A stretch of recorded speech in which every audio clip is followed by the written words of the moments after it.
presenta Motorola con su Moto G72. Hello, Moto. Luego de un largo debate y con una mayoría ajustada, el PIT-CNT decidió juntar firmas y mediante un plebiscito pretende introducir cambios vinculados a la seguridad social en la Constitución de la República. Los puntos centrales de la iniciativa aprobada buscan establecer en 60 años la edad para jubilarse. En un segundo lugar, instituir un monto mínimo jubilatorio vinculado al salario mínimo nacional y la eliminación además de las AFAPs del sistema jubilatorio.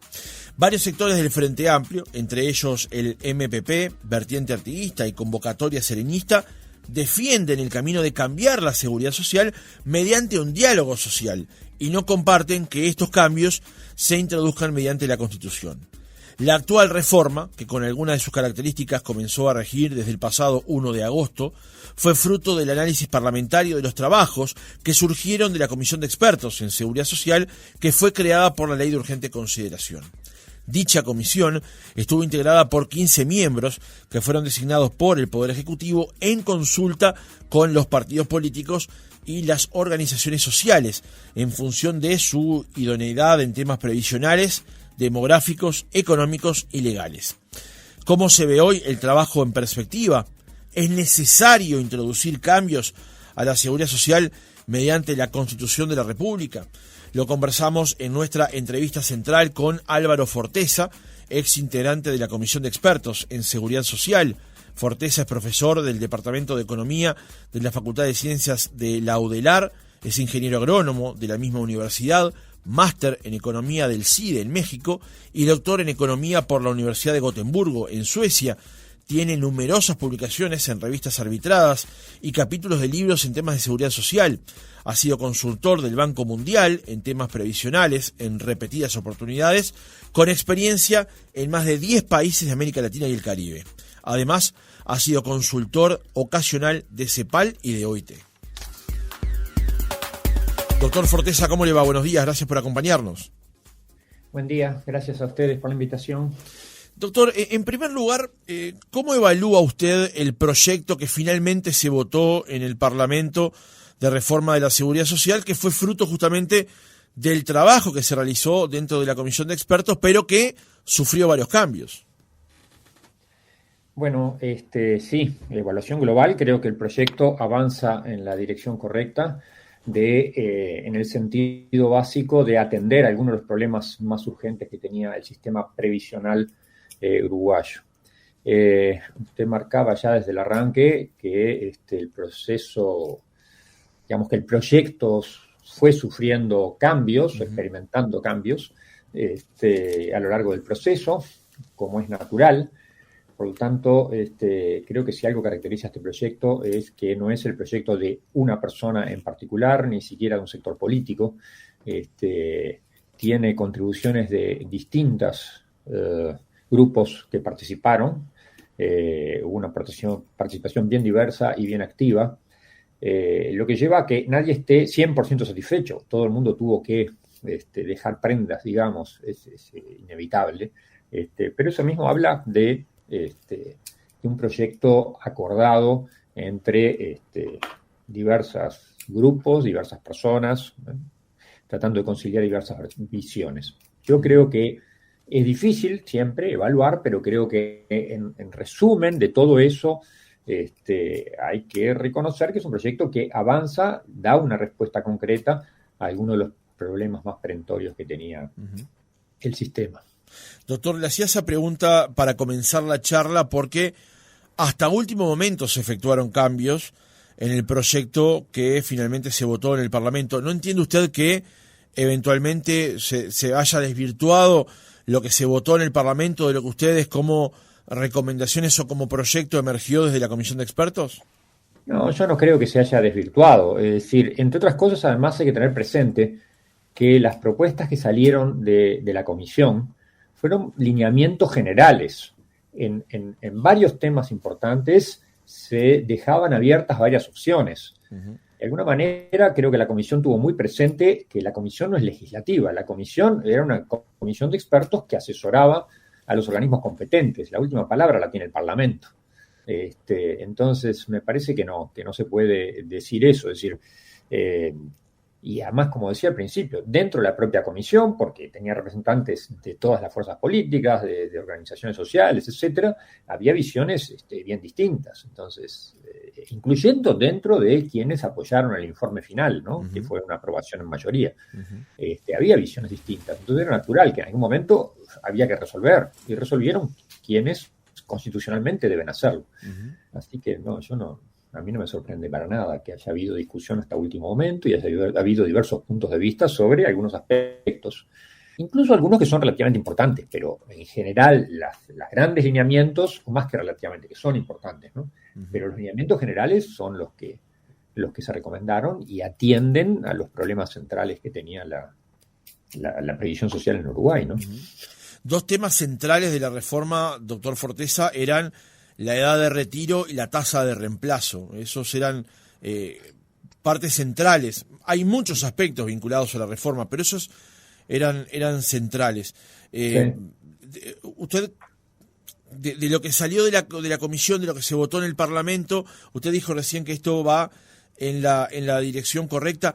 ¿Había forma de, valga la redundancia, reformar la previsión social sin tocar estos dos aspectos? Bueno, quizás sería demasiado fuerte decir que no había forma. Lo que pasa que las otras formas que se pueden manejar, yo creo que son altamente inconvenientes. Si uno, primero, el tema de edades. Que la gente se siga jubilando a la misma edad cuando la esperanza de vida viene aumentando muy significativamente, es algo, es difícil de defender, ¿verdad? Es decir, la esperanza de vida está aumentando del orden de 2 años por cada década. ¿Sí? La esperanza de vida al nacer, la esperanza de vida a los 60 años aumenta 1 año por cada década. Eso es un aumento enorme. Y nosotros tenemos fijadas las edades mínimas desde hace muchos años, en particular la de hombres, muchísimos años. Eso en todo el mundo se va ajustando. Por supuesto que en todo el mundo también, como aquí, eso es muy discutido, ¿sí? Porque a nadie le gusta que le aumenten las edades mínimas de jubilación. Y además hay una discusión posible que se sigue planteando, y es lógico, sobre si el instrumento más adecuado para eso, más idóneo, es edad mínima u otros, como pueden ser incentivos al retiro por encima de la edad mínima. Pero que las edades en general deberían aumentar es una cosa que parece difícil de discutir, ¿no? Y esto está vinculado también a las tasas de reemplazo, a cuál es el monto de la jubilación en relación al salario de contribución. Si uno quiere mantener las edades de retiro cuando la esperanza de vida aumenta, parece casi que inevitable que hay que reducir la tasa de reemplazo, que hay que reducir las jubilaciones. Es una ecuación casi matemática. ¿Hay alguna otra salida? Lo están diciendo algunos de los críticos, lo dice el Frente, por ejemplo, lo dice el PIT-CNT, que es los recursos, o sea, aumentar los recursos. Yo creo que, sí se puede, en teoría, ir por ese camino. Creo que es altamente inconveniente. Uruguay destaca en el mundo por el gasto previsional, tiene un nivel altísimo. Ya estamos a la cabeza del mundo en eso, ¿sí? Y eso, una vez, después de controlar, de tener en cuenta el nivel de envejecimiento del país. Es decir, estamos muy, muy arriba. Seguir aumentando en esa dirección me parece que va a ahogar otros gastos necesarios. Si se aumentara la presión fiscal, habría que preguntarse si la prioridad es aumentar el gasto previsional o aumentar, por ejemplo, el gasto en infancia, adolescencia, ¿sí? Tenemos, como lo dice el informe de diagnóstico de la Comisión de Expertos, en el momento en que se hizo, y ahora estamos más o menos igual, una pobreza en la tercera edad, a partir de los 65 años, del orden de 2%, era un poco menor en aquel momento, ¿sí? Y entre los menores tenemos una pobreza del 20% de la población, 10 veces más. Entonces, uno tiene que preguntarse dónde están las prioridades de las políticas sociales, dónde, hay que insistir en mayor gasto. Ujú. Eso es solo un indicador, pero hay problemas enormes en educación, sin duda, sobre todo con una fuerte desigualdad educativa, que es la receta para el desastre, ¿no? Es decir, porque esa es la base de futuras desigualdades. Entonces, si uno piensa en aumentar recaudación, la pregunta inmediata es, ¿para esto? ¿Esta es la prioridad de las políticas sociales de Uruguay? Uh-huh. Es bueno ese punto, doctor, porque desde el Frente Amplio y desde algunos sectores sociales se ha manejado que esta reforma o el costo de esta reforma pasaba casi que exclusivamente por el trabajador, porque aumentaba la edad en la que podía retirarse del trabajo. Eventualmente, aunque ahí ha habido debate con respecto a con cuánto se jubilaría, pero no había mayores aportes de las empresas para que los trabajadores pudieran justamente tener una mejor jubilación. Su respuesta en ese sentido va por ese lado, por lo que usted estaba comentando recién. O sea, si el aumento de la recaudación mediante, por ejemplo, una alícuota mayor, tenía que ir destinado para estos rubros. Sí. Yo creo que sí se puede pensar en eso. Es cierto, es una respuesta al problema de financiamiento actual, pero no creo que sea una respuesta adecuada. Para mí no es la mejor. O sea, creo que erra en las prioridades. Uh-huh. O sea que para usted este camino sería altamente inconveniente. Se lo vuelvo a plantear, doctor, porque recuerdo que Fernando Pereira en un momento planteó que este tema tendría que estar eventualmente en la discusión de una nueva reforma si es que se alcanzaran las mayorías y el Frente Amplio gobernara a partir de 2025. Sí, es posible. Vamos a aclarar primero que ya estuvo, ¿no? El tema estuvo discutido, obviamente. Fue planteado dentro de la comisión de expertos, hubo más de una opinión, ¿sí? La opinión del informe en mayoría es que no correspondía por las razones básicamente que planteé, insistir en ese camino. Ahora, un futuro gobierno puede volver a abrir la discusión, sí, sin duda. Uh-huh. Doctor, este proyecto de reforma de seguridad social salió del trabajo de la comisión de expertos que fue creada por la ley de urgente consideración a través de una serie de artículos. Allí confluyeron 15 personas de partidos políticos, de organizaciones sociales, con una serie de reuniones de análisis que se realizó con el Banco Central, pero también reuniones a través de plataformas virtuales con Banco Mundial. Bueno, es larga la lista.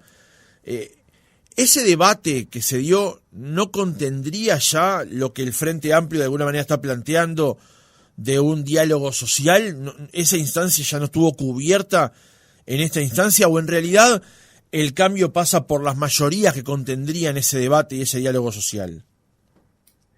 Bueno, sí. Hay un debate sobre el debate, ¿no?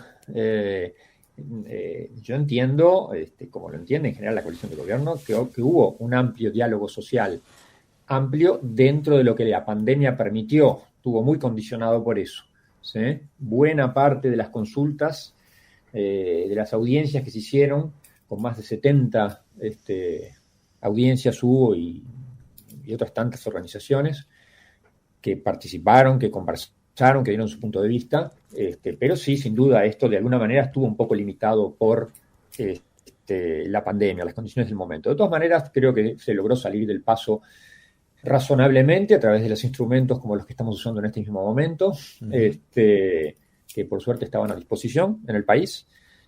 Así que sí, yo creo que hubo un diálogo más que razonable, y bueno, si se quiere reabrir el diálogo en el próximo gobierno, seguramente se va a poder hacer, simplemente se podría hacer, se va a hacer con las mayorías que surjan de la próxima elección, serán las mismas u otras, ya se verá. Ahora, ¿es recomendable, doctor, que cada cierto tiempo haya debates en torno a esto? Se lo planteo porque en los gobiernos del Frente Amplio también hubo un diálogo social con respecto a la reforma, a reformas de la seguridad social, se introdujeron cambios.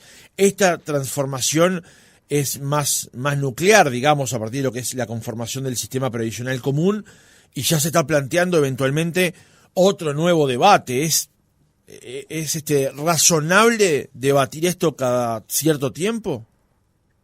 Bueno, quizás la pregunta es más bien si el tiempo no es demasiado breve, ¿no? O sea, reabrir el debate que acaba de cerrarse de alguna manera. Ahora, nadie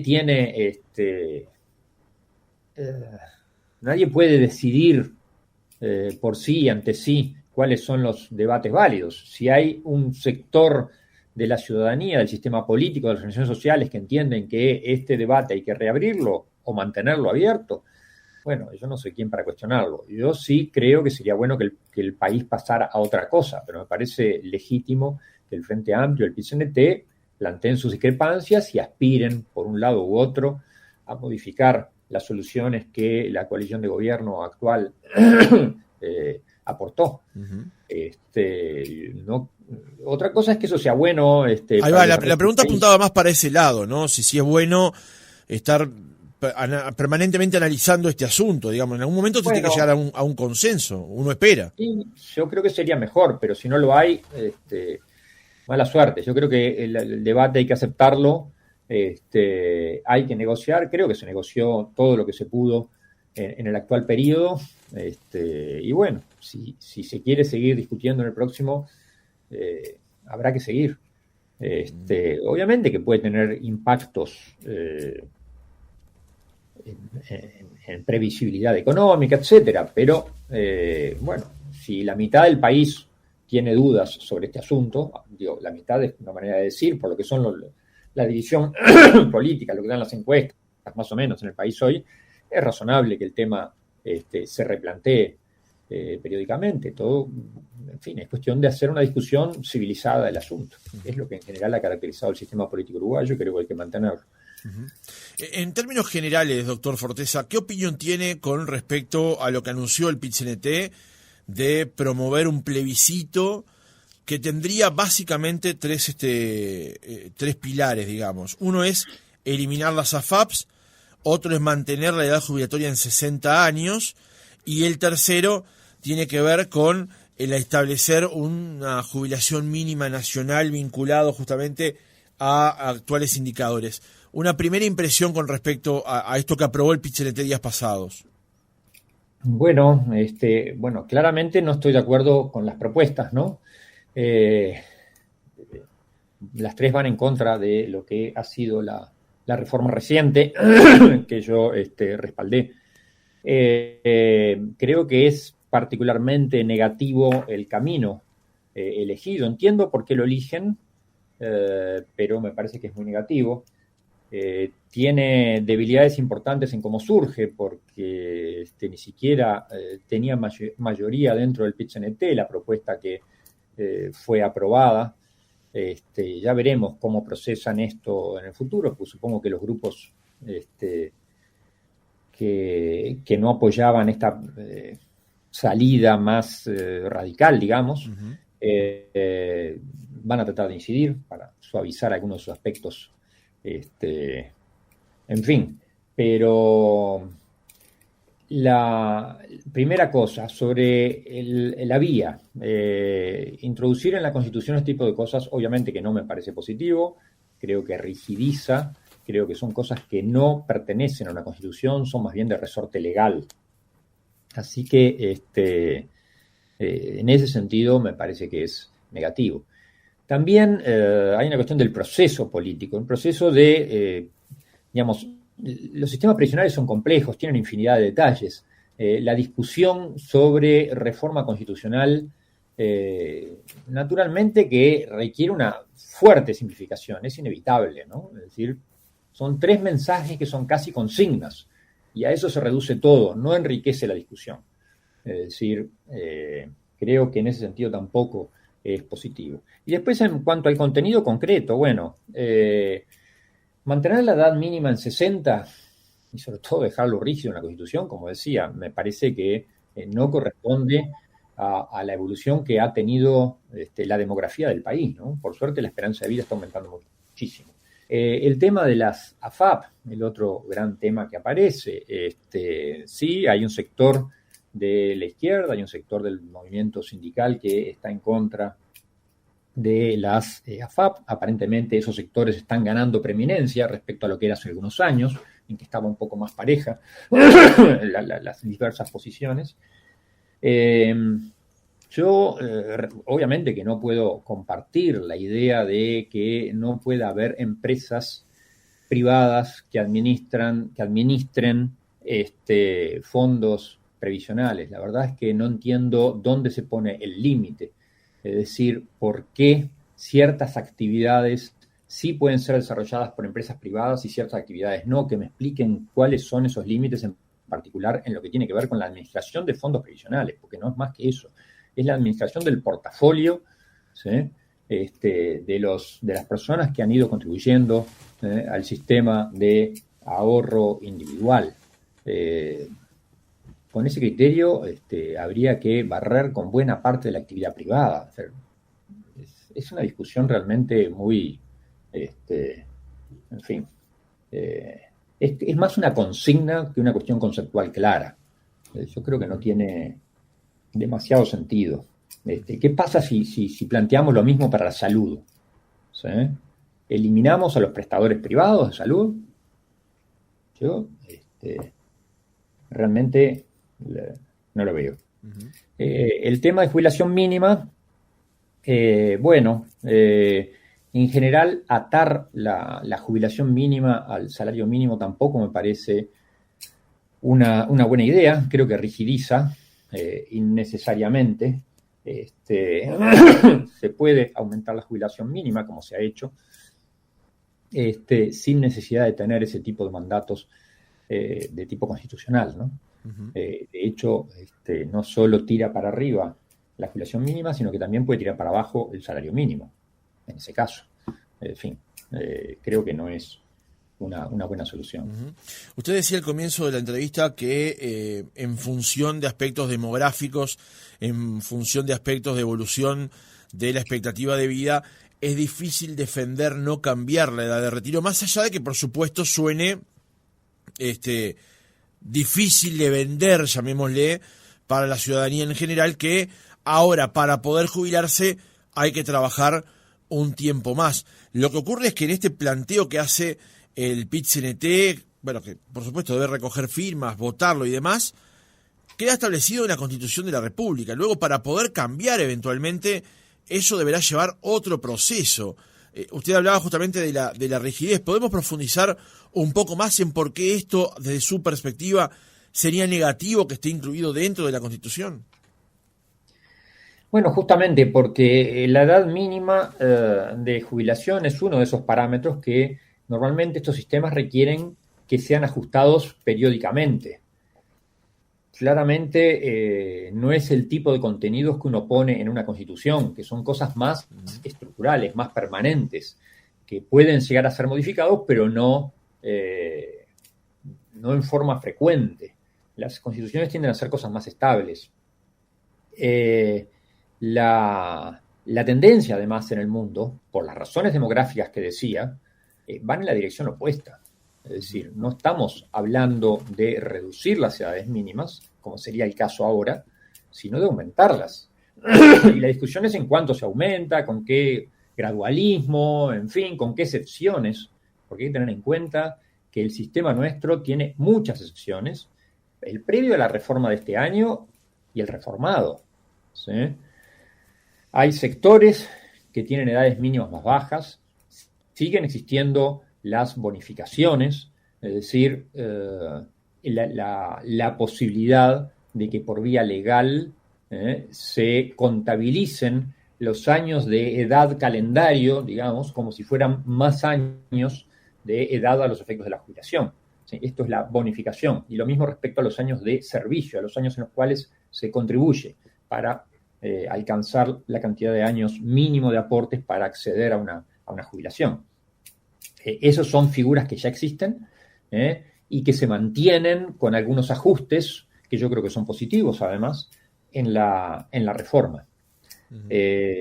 Entonces, tampoco es que los 65 que se están proponiendo, que están en la ley, sea una cosa a rajatabla absolutamente rígida, en absoluto, ¿no?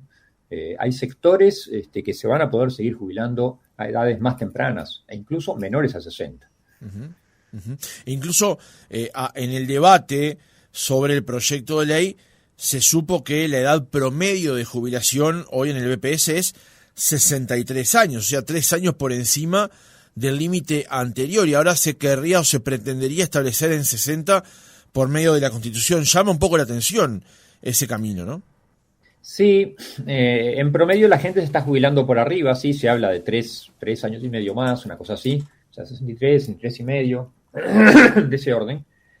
De todos modos, es posible que estos cambios del mínimo tengan efecto porque hay gente que sí se está jubilando a la edad mínima, ¿tá? Y si uno aumenta, como se hizo en la ley, de 60 a 65, aunque se hace gradualmente, insisto con eso, va a tardar varios años en hacerse totalmente efectivo este cambio, algún impacto va a tener, sí, claro. Las estimaciones que se hicieron en el proceso de reforma es que tendría algún impacto en la edad promedio. Si se baja de nuevo a 60, también lo va a tener. Es decir, hay gente que se hubiera jubilado a la edad mínima de 65, una vez que se llega a la madurez de este nuevo sistema, que terminaría probablemente jubilándose a los 60.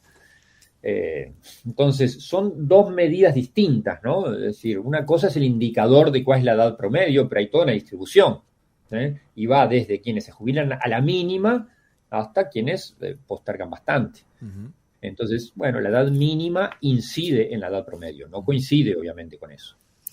Doctor, con respecto al tema de las AFAPs, ¿por qué en la discusión de la comisión de expertos y luego en el proyecto parlamentario, le pregunto por supuesto por la responsabilidad que a usted le cabe, se define ampliar el rango de actividad de las AFAPs, digamos, cosa que ahora lo que busca el PIT-CNT es eliminarlas de plano? ¿Por qué se fue por el camino de justamente de ampliar el campo de las AFAPs en ese sentido? Bueno, a ver, por un lado, una de las cosas importantes que se hizo fue eliminar lo que era el artículo 8 de la ley anterior, de la ley del 95, 16 de 13, que era un artículo que le daba la posibilidad a los trabajadores de optar, a los que tenían ingresos menores a un cierto umbral, en principio quedaban amparados exclusivamente por el sistema de reparto, el que administra el BPS, y se le daba la posibilidad de optar por destinar parte de sus aportes a ahorro individual. En el nuevo régimen esa opción desaparece y se dedica una cierta parte necesariamente de todos los trabajadores, todos los contribuyentes, a ahorro individual. De hecho, el 90% más o menos de las personas venían aportando a ahorro individual, venían haciendo la opción por ese sistema, y se entendió que realmente no aportaba demasiado y complejizaba el tener esas opciones, que de alguna manera genera también una especie de competencia, cuando en realidad los dos, sus sistemas se complementan, no tiene mucho sentido estar compitiendo y diciendo cuál rinde más. Además, por otras razones técnicas que creo que no vale la pena profundizar ahora. Después, se extiende una segunda extensión. Hay una compensación en parte de esta extensión que se introdujo después en el Parlamento, no venía en la propuesta original, pero bueno, después se introdujo a iniciativa, entiendo, del Partido Colorado, que fue reducir el porcentaje de los aportes personales que va a las AFAPs. O sea, que hay una expansión por un lado, pero hay una contracción por el otro. O sea, algo que molestó a las AFAPs, dicho sea de paso. Sí, claro, lógico. Pero bueno, o sea que el efecto neto, en fin, habrá que ver. Supongo que alguien debe haber hecho el cálculo más afinado, pero simplemente quiero decir, hubieron diversas visiones y hay medidas que van en una dirección y en otra. Hay otro aspecto bien importante de expansión, que va en la dirección de la expansión, que es la inclusión de colectivos que no estaban previamente dentro de esto.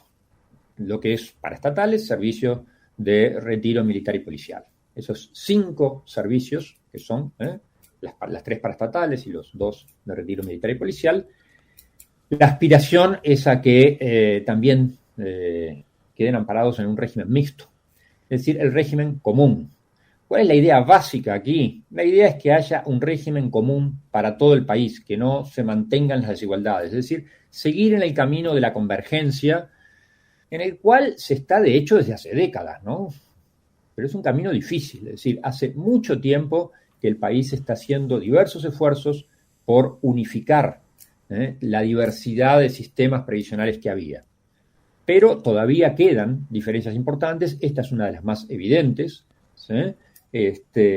Y entonces, en el espíritu de ir hacia un sistema común y por lo tanto se entiende que más equitativo, ¿sí? Similares reglas para todos, parecía natural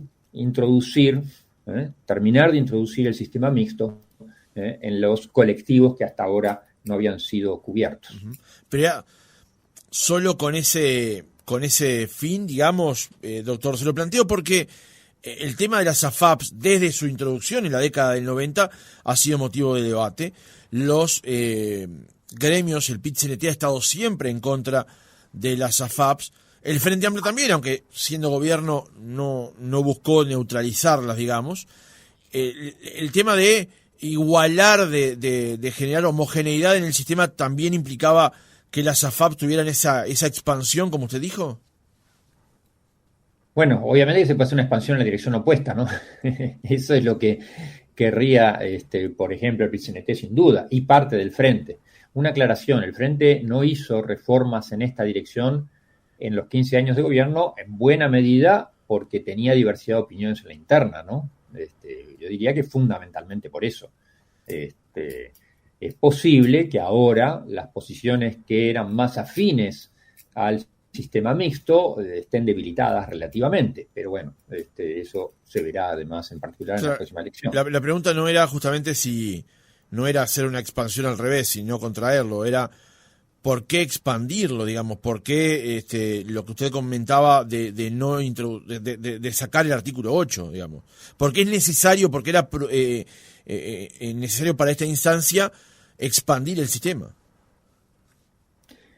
Bueno, a ver, lo que digo, si uno está convencido que el sistema mixto era el que es el más razonable para las actuales circunstancias y para lo que se prevé del país, y lo teníamos instalado en buena parte de la población, para toda la que está cubierta por el BPS, parece razonable intentar expandir el mismo sistema para el resto de los colectivos, que tenían reglas diferentes y a veces de privilegio.